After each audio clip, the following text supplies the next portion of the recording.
What if the most dangerous myth about work is that it's separate from life? I'm Andrew Soren, and today on Meaningful Work Matters, I'm joined by Morten Albæk, philosopher, author, and founder of Voluntas, a company that measures and cultivates meaningfulness at work and in society. In this episode, Morten challenges some of the deepest assumptions we make about modern life, from why GDP is a terrible proxy for progress to how the idea of work-life balance might be actually harming more than it's helping. He shares what he calls the greatest paradox of our time, that as we've grown wealthier, we've also become more anxious, stressed, and lonely. We explore why meaning, not happiness, not satisfaction, is the most resilient force in our emotional immune system, and how organizations can lead with virtue instead of values. Join us for a rich conversation that blends philosophy, leadership, and deeply human insight.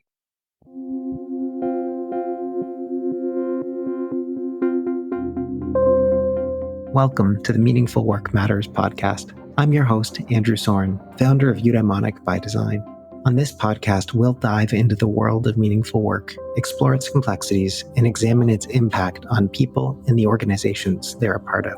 Each episode features insightful conversations with cutting-edge experts who are successfully navigating the challenges of meaningful work. We hope to offer you ideas, frameworks, and tools to unlock potential and design work that's fulfilling, impactful, and supports everyone's well-being. Subscribe or follow us now, and let's make meaningful work matter.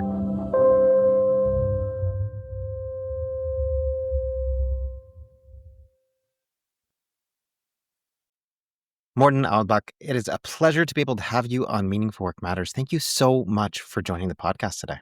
Such a pleasure, Andrew. Morten, I was just saying to you before we hit the record button that I feel like you're one of these people who I feel like I should have met maybe about 12 years earlier in my life. I feel like my career would have been better. The choices I made would have been better. It would have been so lovely to have discovered that there was somebody in the world doing work that I so aspire to be able to do at the kind of level that you're doing it. I feel humbled to be able to have you on this call. Thank you so much for joining. It's something I've been looking forward to. Finding like-minded people over the Atlantic Sea is something I truly enjoy. Mm-hmm. So thank you for having me. You run a company called Voluntas. You're based in Denmark. What else should we know about you? Can you just introduce yourself a little bit and also maybe tell us a little bit about what makes your work meaningful?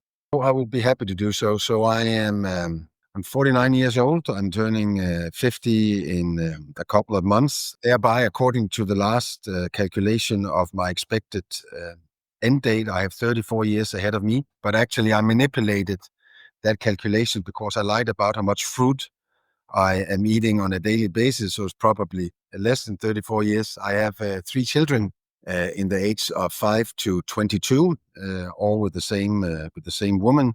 And then I think I'm best characterized as average as anybody in regards to what occupies my mind, namely that I'm still wondering whether I'm gonna take my last breath with too many regrets or few as possible. Then on top of that, I have a background inside philosophy, were an adjunct philosopher at the Institute for Applied Philosophy, which I co-created here in Denmark. I climbed the corporate career ladder quite intensively in my young days, both inside banking and inside renewable energy, and ended my days in executive management. And then I released myself from the corporate world and the dark forces and established Voluntas. And now that's soon 10 years ago, and we are 130 beautiful souls spread all over the world, from Copenhagen to Kiev to Tunis to Nairobi to Beirut to Mumbai and other places. So that is all that I should share about who I am. That is relevant for others to know. It's a really, really good start. If you were to say what makes your work genuinely meaningful, what is it? I would probably, if I were to only take one component, then it is gratitude. And it's a gratitude that is anchored in the fact that there's actually people that have chosen to come and join and work for my vision and made my vision into their vision, actually to a degree where they no longer feel that they're working for me, but they're actually working for their own meaning in life when they go to work. So I think the fact that 130 plus souls across 25 nationalities and all organized religions, inclusive all the atheists, that is also a part of Voluntas, that they have chosen to believe in the same thing, namely to realize human potential by making lives more meaningful is what makes my life as a founder and as an owner, makes my life and work meaningful, because I actually, which we probably will touch upon a little bit later in our podcast, believe that that my life wouldn't be meaningful if my work was not meaningful. Well, maybe that's a good jumping off point.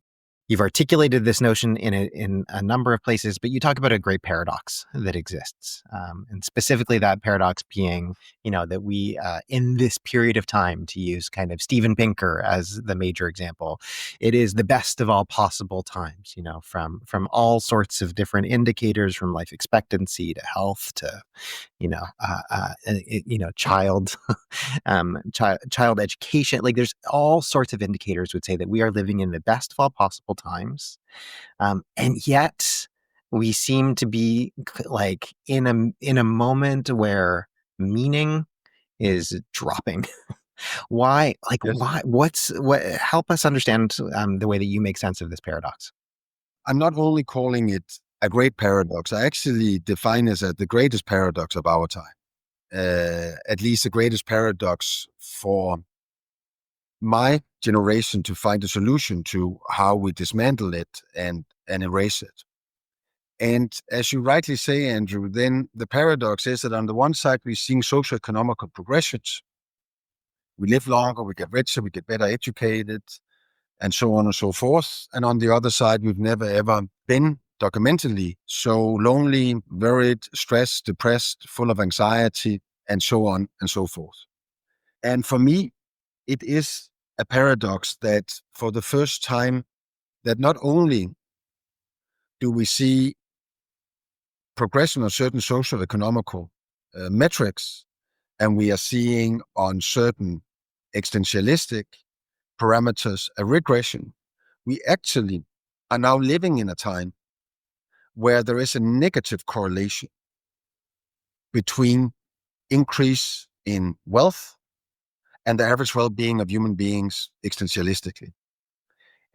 Now, when I say correlation, not causality, then it's deliberate, because there's yet not enough data over enough time to conclude that there is a causality and how the causality is designed. But of course, I am philosophically of the belief that there must be a causality. So now, why is that?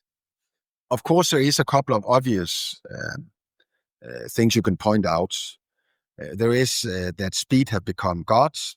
We just need to hurry like hell. We don't know necessarily with what, but we just need to hurry. But it is with the pauses in life as it is with the pauses in music, that if there was no pauses in music, we would not be capable of hearing the melody. And it would simply just be noise. So we can only hear the melody in the music if there's pauses.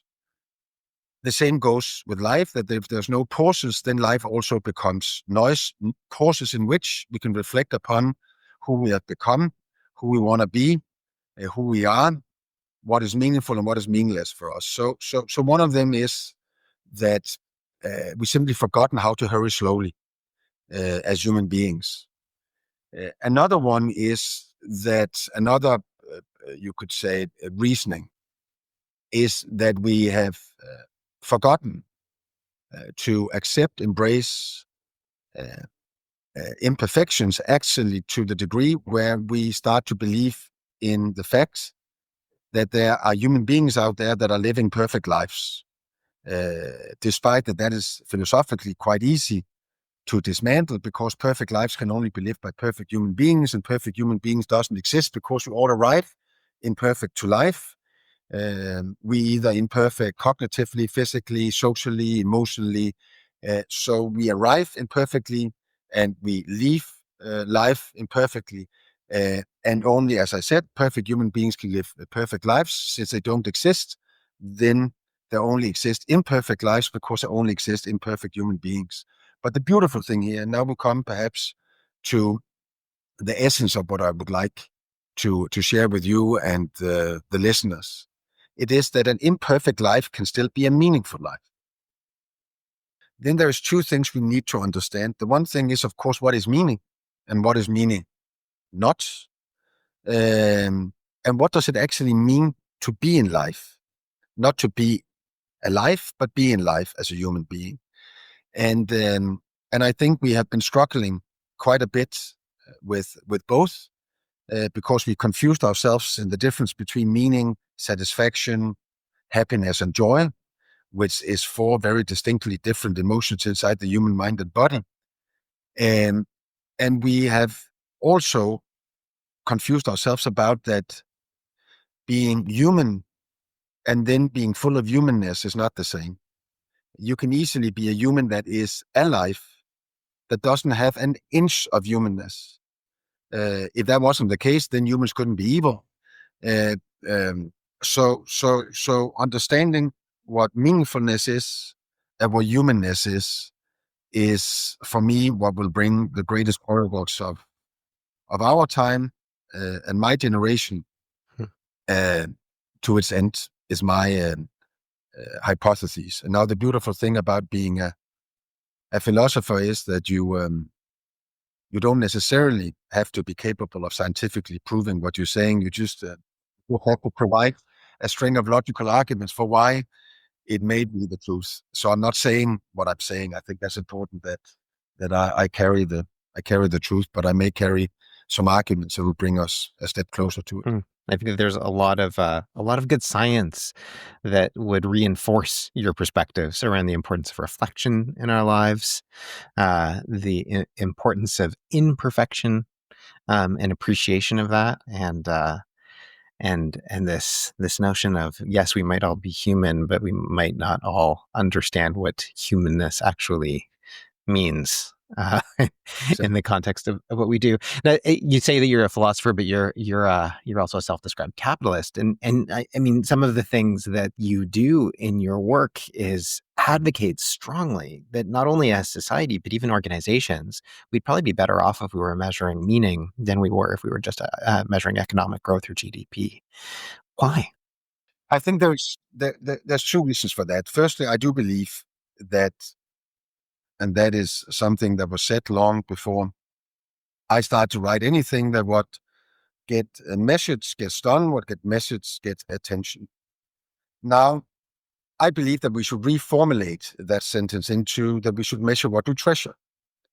And I believe that independently of whether you are a business owner and a founder like me, or you're a philosopher or a psychologist or a professor or a civil servant or a mother or a father or a daughter, whoever you are, in the end of the day, where we all come together is in a shared quest for a meaningful life. I've never ever met anybody that is actually waking up every day and say, I'll actually try my hardest to live the most meaningless life I can do, at least not if the person is to be defined as sane. Then any person want to wake up and live a meaningful life.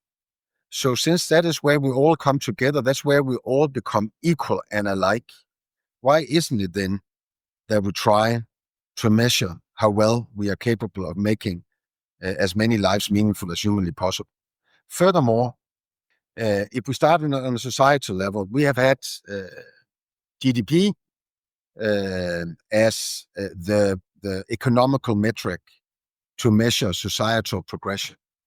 But let me just give you one example on why GDP is an absurd and one-dimensional and actually very primitive approach to evaluating whether a society is in positive movement. So we actually know that when a war hits a country, you get a war economy, the GDP often goes up, at least if you're not a country that is being directly attacked, then the GDP goes up. Of course, the meaningfulness will go down at the same time because probably you are now getting stressed, worried, full of anxiety, and so on and so forth.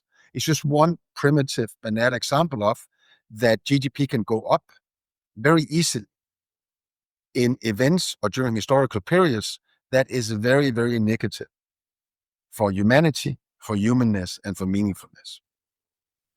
And another thing is if we move it into the scenography of organizations, then even though that I am not Nostradamus and I cannot predict the future, there is, though, one thing I can predict, and that is that we are in 2025 going to break yet another world record in the amount of employee satisfaction surveys that will be done in the global labor market. And we also broke the record in 2024, by the way, and in 2023, and so on and so forth. But while we are measuring more and more on organizations' ability to provide employees with a sense of satisfaction when they go to work, the level of unengagement on the global labor market is going to a historical high. We're actually living for the first time in human history where there's more proactively disengaged employees on the European labor market than engaged. In the US, the development is the same. They're still more engaged than proactive disengaged, but they are coming very soon on par. The vast majority of all people that is going to work on the global labor market are not engaged or proactive disengaged. They're just disengaged. So we're simply not measuring on the right thing to understand how we can improve engagement levels. And now, why is it important that we improve engagement levels? Is that only out of capitalistic economic reasons? No, it's not. That's a side benefit, that the more engaged a human being is in his or her work, the more efficient they are, the more productive they are, the less mistakes they do, the more initiative they take, the more creative they are, the more responsibility they embrace. That's a side effect. So of course you become more competitive and you will earn more money if you are a private sector company, if you have a very engaged workforce. But the primary reason why the increasing disengaged and proactively disengaged levels across the global labor market, but in particular in the Western world, is something we need to care about, is loss of life. It's simply the strongest data point on the amount of people that are going to lay on the bed of death and regret that they spend so much time on what we call work. So if we actually care for the human being as an individual that is an agent in their own life, trying to steer towards as much meaning as humanly possible, we simply need to make work meaningful, because we're spending half our waking hours at least on what we call work. Furthermore, our study shows that 49% of the sense of meaning in life, on average, for a human being that is in full-time work, comes from work. So if we actually go to work, find it meaningless, then we can't compensate for it when we're out of work. We're simply losing nearly half of our complete existentialistic potential for meaning. So of these reasons, we simply need to start measuring and correcting our actions based on different methodologies. And yes, I do believe that any sane organization would have owners that would start measuring on the meaningfulness quotient of their organization and stop measuring on satisfaction, or for that matter, even more crazy, happiness. I want to get into what you mean by meaningful quotient and what that looks like. But before we do, this conversation reminds me of some of David Graeber's work on bullshit jobs, and you know Yes. when he was doing the work that he kind of was investigating on this sense of, you know, individuals who would self-proclaim that their work is bullshit, that there's literally no meaning in the work that they No. do. He was saying, you know, 37% of the population would say themselves that the work that I do literally has no meaning whatsoever. And the terrifying implication of that in our lives, when half of our life's meaning is built from a sense of identity with the work that we do. Which also gets to, you know, the other things that I've heard you talk about in terms of how important some of the language that we throw out is, like work-life balance, as if those two things are something different, or even how we think about compensation. For me, one of the reasons for the great paradox, or at least for the fact that we're seeing the significant growth in the amount of disengaged people on the global labor market is because of the invention, and not only the invention of the work-life balance terminology or thinking, but also how it's dominated the way that we have developed leadership, philosophies, labor market policies, and so on and so forth. Because for me, it is completely and 100% meaningless term.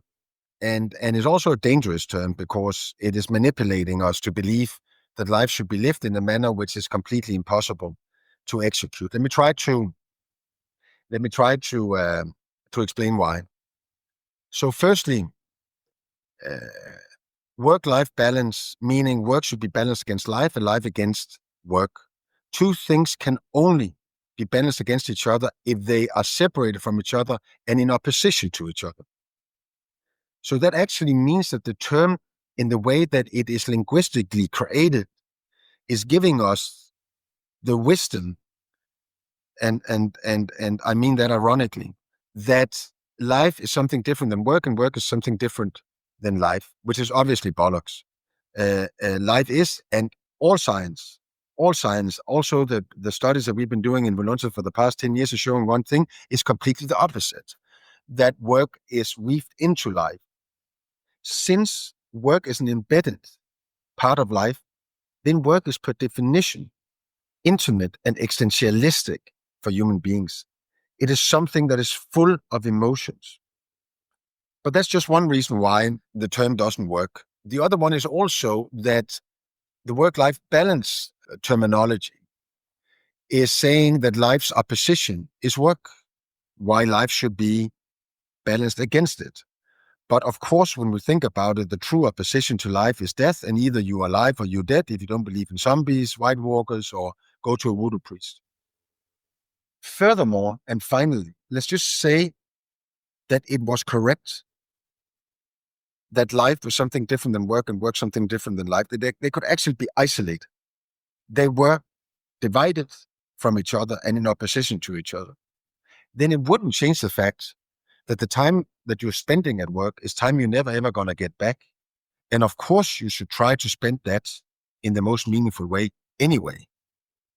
So it's a little bit like if you actually said that the term was correct, that it actually existed, which it doesn't, then it would be the same as I am blending a gin tonic, and then I'm just considering whether I should put some rat poison into it. Like, of course I would. Do you know what I mean? So even if they were divided, it doesn't change the fact that, of course, that time that you're never ever going to get back, you have to spend in the most meaningful way, at least in a way where you don't get sick, don't get full of anxiety, feel a sense of belonging, and so on and so forth. So for all these reasons, the term doesn't have any reason. But nonetheless, we haven't dared truly to challenge it, and we haven't brought it definitively to its end, which I believe we need to do. Mm-hmm. And that brings me to, but if work-life balance doesn't exist, should we then talk about striving for a life balance? No, we should not, because that's even as absurd as work-life balance. Work-life balance is simply just a fiction term. But life balance is starting to believe in what we also spoke about earlier, that the perfect life exists. But it doesn't, because a perfect life can only be lived by perfect human beings, and perfect human beings doesn't exist. So we actually need not to strive or move from work-life balance to life balance. We need to move from work-life balance to finding what I call the perfect imbalance in life. And what do I mean with that? I mean that I, as a father and as a founder and business owner, I have days where I'm not the leader for my employees that I should be because I choose to be the father my children needs me to be. I have days where I'm not the father my children would like me to be because I choose to carry the responsibility that I have for the people that choose to work for me. So there is an imbalance always in between the many roles and the many contexts and the many corridors we as human beings are acting in.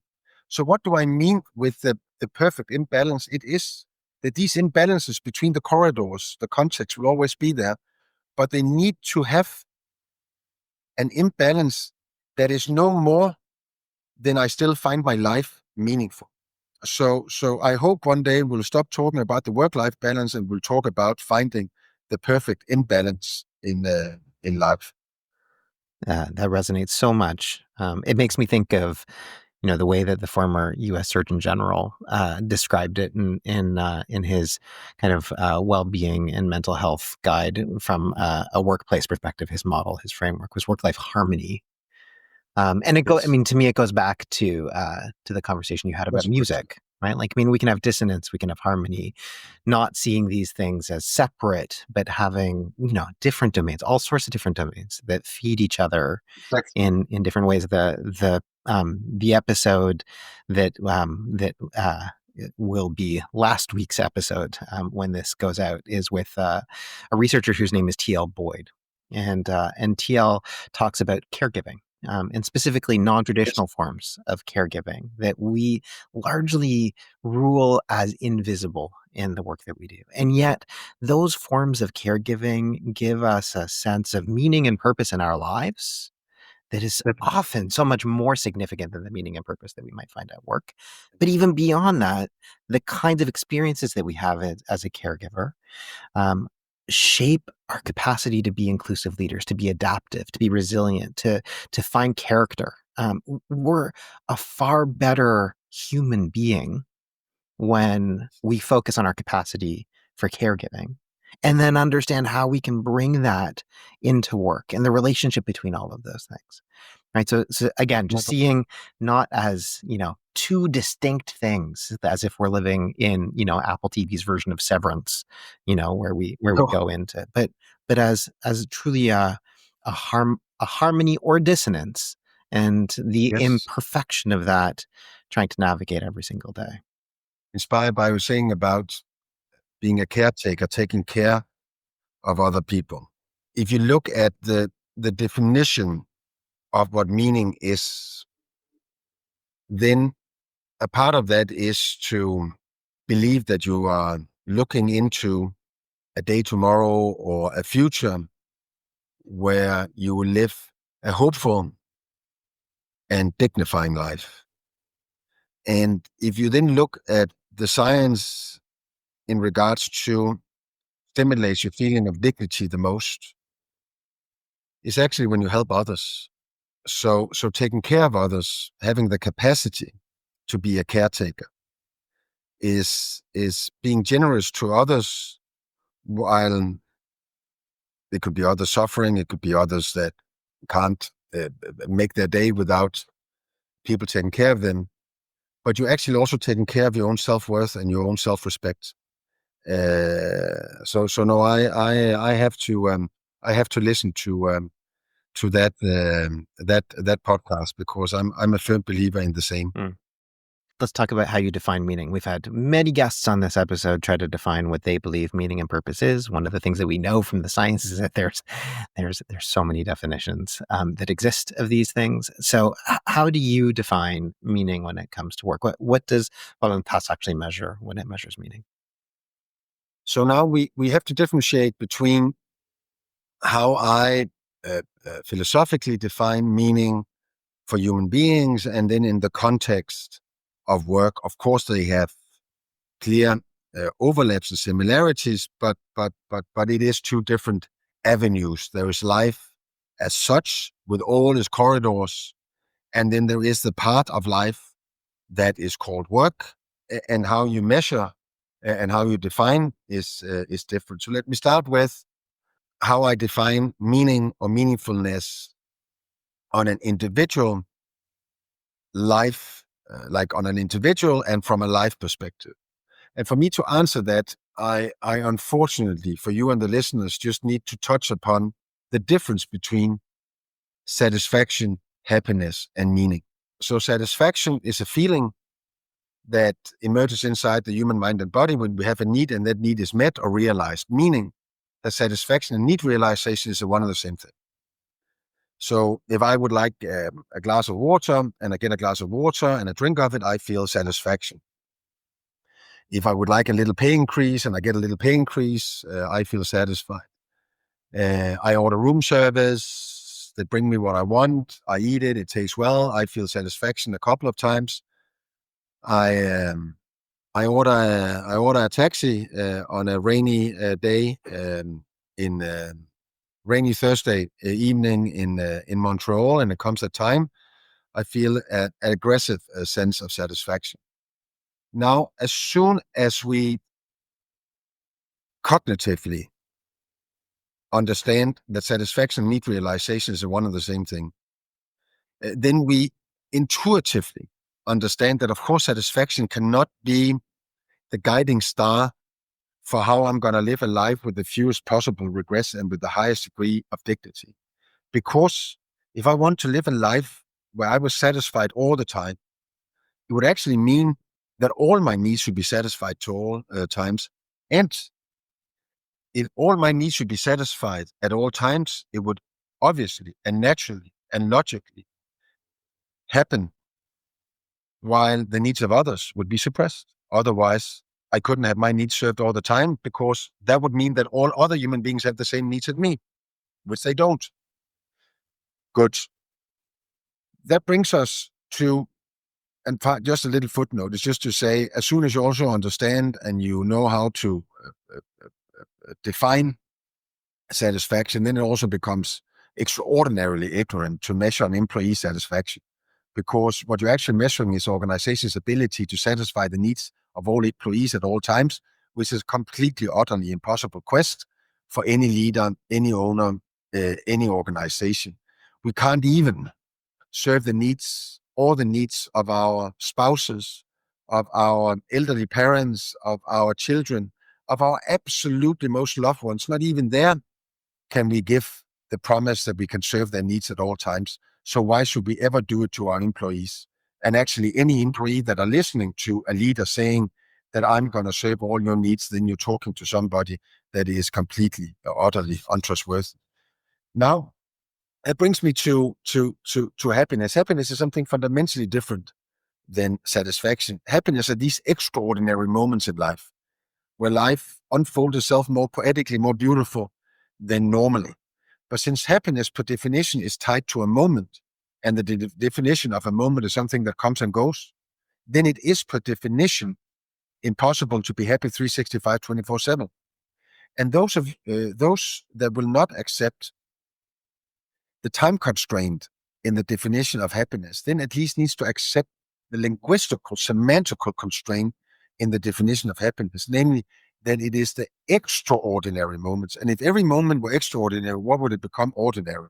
So whether we attack happiness from a linguistical or time perspective, it's simply just an existentialistic Sisyphus myth, trying to roll that stone over the mountaintop of life. You'll never succeed.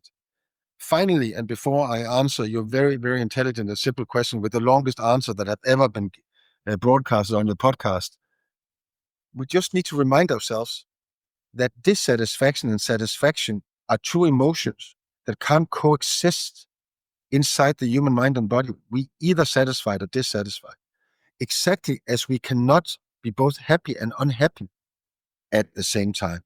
Now, I know, because I've been challenged on that, where people are saying, when I saw my sick mother die, I was actually happy. No, you were not happy. You were relieved. That's a different feeling. So no matter how much you try to convince yourself that you can both be happy and unhappy in the same moment, it's impossible. You're either happy or unhappy. Now, we live lives where our needs are often not met, which means that dissatisfaction is a part of being human. It's a part of being a completely normal, healthy human being, that you now and then are dissatisfied. I order a taxi, they don't come, and it's completely fair that I'm dissatisfied. Even if I have the energy, I call up and complain to the cab company. Completely fair, completely logical, completely human. I lose one of my loved ones, then it's not only fair and logical, then it's actually needed that I express my sorrow and unhappiness for me to cope with my sorrow. But since happiness and satisfaction can't coexist with dissatisfaction and unhappiness, we can't really use them as a guiding star for how we're going to live a life that is one without regrets And that brings me to meaning, because meaning is the only feeling that we know can coexist with dissatisfaction and happiness. In other words, are capable when life is dark and gray, when the love we give is not responded to, when our dreams are killed and erased, when inhumanity is floating around us, that we can still find a path forward. Because I define meaning in the following way. It is when we stand in the now, reflecting upon the life that we lived, predicting the life that's ahead of us, and then we are convinced that the life that is awaiting us is a hopeful and dignifying life. Then a sense of meaning emerges inside the human mind and body. And it is therefore also the most important building block in my philosophical system, in the human immune defense system. It is what makes us prevail and protect our humanness and not deteriorate it. And as I said, Andrew, longest answer on the most beautiful simple question is something that I actually have sophisticated quite heavily over the past 25 years, making the most long-haired answers on the most intelligent short questions. I mean, there's no consensus on these questions, which is the beautiful thing about them. I mean, people have been arguing about, what a life well lived means probably for as long as there have been fires to sit around. Certainly Exactly. those were the debates, and for Plato, for Aristotle, we could talk about indigenous, societies. We could talk about East, West. All of societies have plural answers to these questions. There aren't singular. Definitely. And I wouldn't even get into what, contemporary psychologists might debate between positive and negative affect and how both of those things can potentially be existing at the exact same time. But what I am kind of curious based on that answer is, like, can you have too much meaning? And this is actually a question that I wrestle with a lot on this podcast and has informed a lot of my research. Is, what happens when you have too much? And I'll give you an example. I just saw Yoel Vos, who's a wonderful purpose and meaning researcher, give a presentation about work that he's been doing on trying to understand radicalization in the world.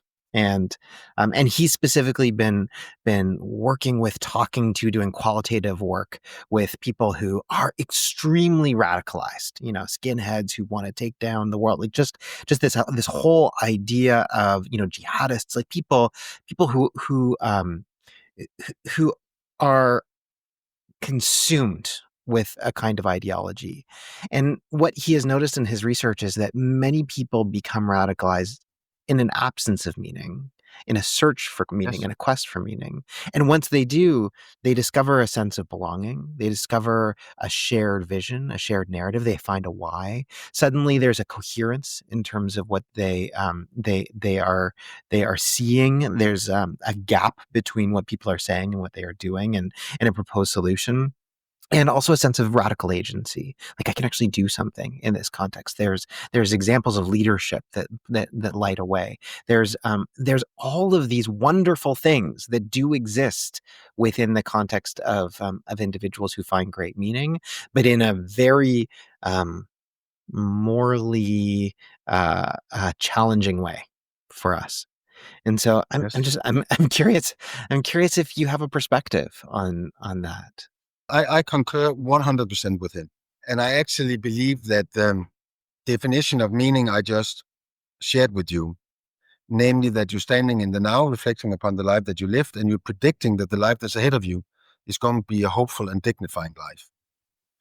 If you are looking into a future in the now, a prediction of your future, where you actually believe that the life ahead of you is hopeless and undignified, of course you will search for communities, into social networks, where you can start to believe that you can stand in the now and predict the future of hope and dignity. That's one thing. Secondly, one thing that we know is that sense of purpose, sense of belonging, sense of leadership, and a sense of personal growth in some shape and form is fundamental for human beings to either be exposed to on a constant basis, or they will consciously or unconsciously search for it. The one thing if I understood it correct, that I may not agree in, is that it is their search for meaning that radicalizes them. And when we see the radical movements on the move in these very years across the world, I do believe that there is a correlation between that and then the great paradox. I think the great paradox is a provider and a vulva for radicalism and extreme intolerance. And then the interesting question is: so if we all agree that radicalism and extreme intolerance is deteriorating human ability to be forgiving,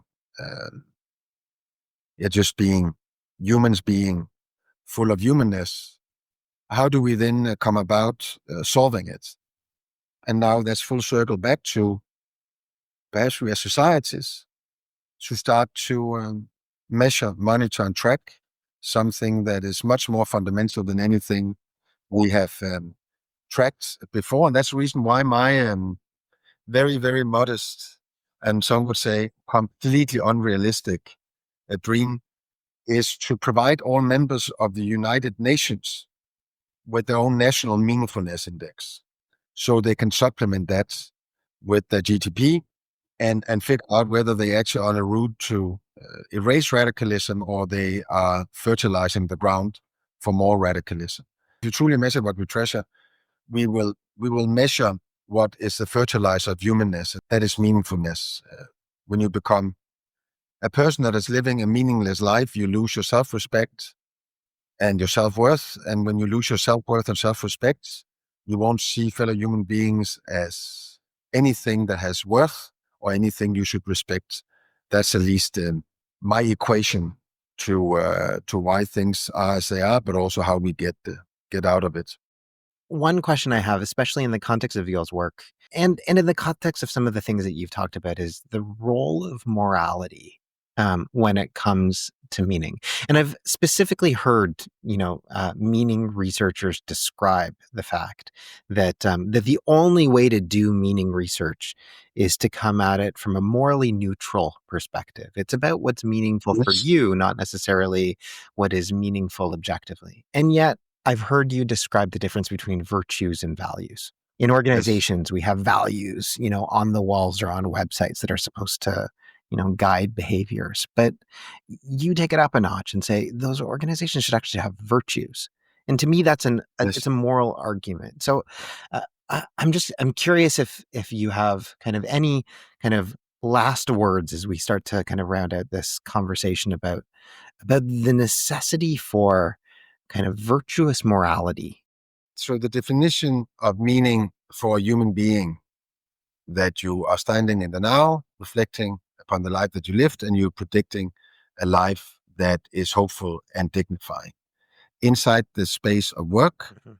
you can measure your meaningful work quotient, which is based on 4 different drivers: sense of purpose, sense of belonging, sense of leadership, and sense of personal growth. When we then move into talking about morality, then on a human level, on an individual human level, I believe that those researchers you spoke to are right. You simply need to take a neutral position because the sense of meaning for the individual is subjective. And furthermore, it's also organic. I don't have the same meaning in life now that I had when I was 39 or 29, for that matter, or 19. It has taken notches up to the side, changed colors, and so on and so forth. Furthermore, there's not one meaning with life. There's one nearly for every human being. We do have deltas and overlaps, and that's all fine, but that needs to be respected. Any other thought than that the sense of meaning belongs to the individual is fascistic, in my opinion. Coming into an organization, now you are in a set frame. An organization has some boundaries. So You have offices in so many places. You have so many employees. You do this type of work. You pay this type of salary. You compensate as you think, and so on and so forth. Inside an organization, an American phenomenon called core value swept out of the US, over Europe, and to the rest of the world in the 1990s. Suddenly, all organizations should have core values. From Enron to Volkswagen to the Danske Bank Group, all now world-renowned for being completely unethical, phony, cheating, manipulating, etc. But if you then look at their core values, then that should be impossible. No. We should actually think opposite. We should always, when we present it for core values from a company, we should never ever believe it. Why not? Because what cannot be given to human beings cannot be given to organizations and brands. Because organizations and brands are not metaphysical creations or piece of technology. It is a human creation. So any trait a human can have, an organization can have, any trait and anything that cannot be given to a human being can never ever be a trait or given to an organization. Human beings can't give values to themselves. Values is something that is given to you by others.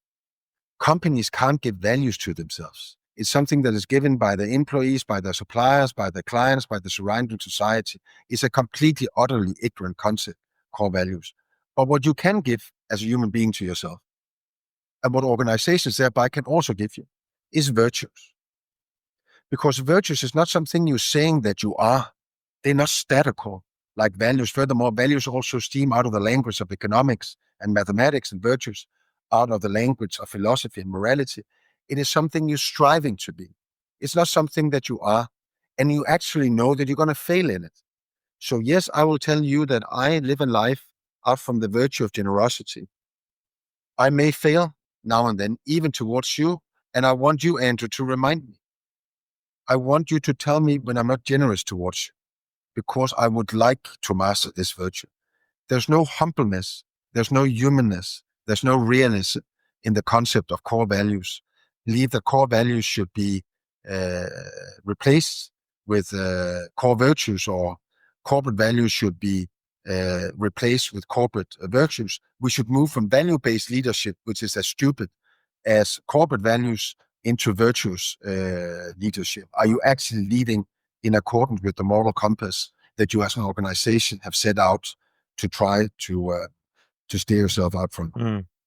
The thing that resonates so much for me in the way that you articulate that is its quest for humanness and its recognition of imperfection, which is so much at a core of what a eudaimonic life is really all about. Is a recognition and a quest of, we're not going to be perfect today, we're not going to get it right today, but the purpose is virtuous action moderated by reason, to try tomorrow a little bit better than we were able to do today. Well done.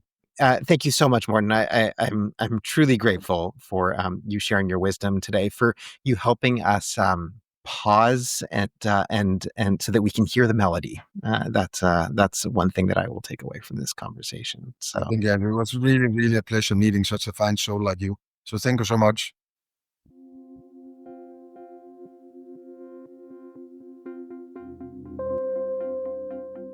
Thank you for joining us for another episode of Meaningful Work Matters. If you haven't already done so, be sure to subscribe to our podcast on your favorite platform.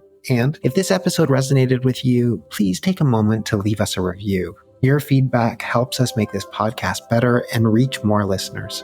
You can connect with me, Andrew Soren, on LinkedIn, or visit www.eubd.ca to learn more about eudaimonic by design. Finally, if what you heard today spoke to you, tell your colleagues and people in your community about our podcast. We really appreciate your support in making meaningful work matter. See you next time.